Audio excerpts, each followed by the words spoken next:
Hi, and welcome to the Stock Scores Market Minutes for August 22nd, 2016. This week's topic, trade for the task, not for the profit. So what do I mean by that? Something I talk about a lot. Focusing on money when you're trading, focusing on the potential to make money leads to mistakes. You want to focus on your strategy rules, on your process, on your risk management. If you find yourself when you're making a decision thinking about the money, either the money you might lose or the money you hope to make, you're probably going to have clouded judgment. Forget about the profits. You can enjoy that after the trade is closed. All right, this week's analysis, S&P 500. Look at this boring sideways range that the market has been in. We had a little step up here after the Fed. That wasn't after the Fed, but not long ago anyway. And it just continues to gyrate in a sideways market. Volumes are very low. It's summer, not a whole lot going on, and the market pretty bored, but still not finding any motivation to sell either. Now in the longer term, we still have rising bottoms on this chart, and that means the buyers are in control. Just that lack of volatility shows real complacency.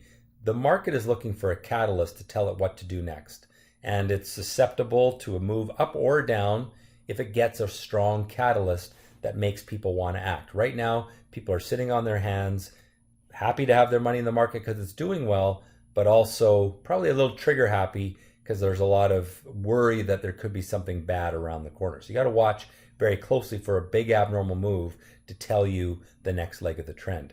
Now on the Russell 2000, again, rising bottoms over time. That means the buyers are in control, but very little volatility. It's not a bad thing. It means that individual stocks with strong stories can do well because they don't get pulled back by a weak market. So individual stocks are something that you can trade in this market, but the overall market is not generating a lot of excitement. On the Canadian side, we have a little bit of a pullback here the last 5 or 6 days, really just coming back to the upward trend line. It should bounce next week, but I've lowered my rating to neutral in the short term because we're seeing that short-term weakness here and threatening the upward trend line on the short-term chart. Now, long-term chart, still in an upward trend, not got any resistance until we get up here. My expectations were more likely to move up toward that resistance level, but anytime a trend line is threatened, you got to keep a close eye on it.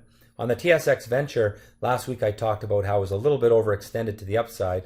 Well, it's been drifting sideways since then, and it's now working its way back to the upward trend line. A very normal course of action as some people take some profits as the buyers recharge their interest.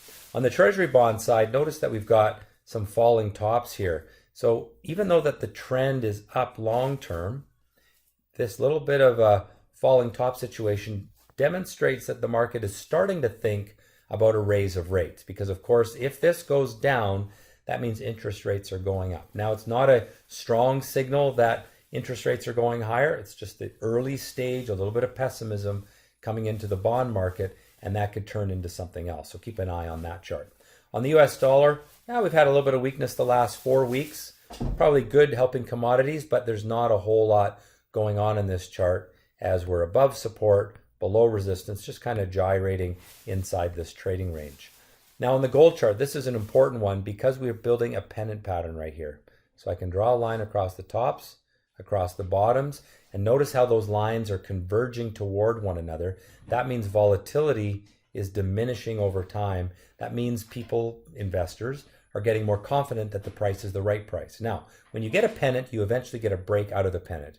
We could get a break up, which is the most likely thing because the trend into the pennant is up. If, however, we get a breakdown out of the pennant, that will not only be a breakdown, but it'll also threaten the upward trend line. And so this is an important chart to watch because if we get a breakdown, we could finally see some profit taking after a very nice run for gold. So if you own gold stocks, if you own gold itself, keep an eye on this because it is an important pattern shaping up right now.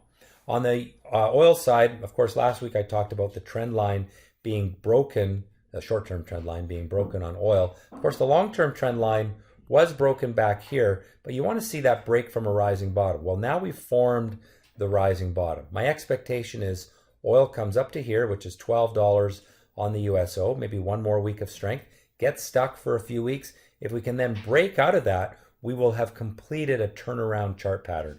Step 1, break the downward trend line. Step 2, build a rising bottom. We're now looking for step 3, which is a break to the upside from a rising bottom that shows momentum is turned. Not there yet, but we're stepping in the right direction.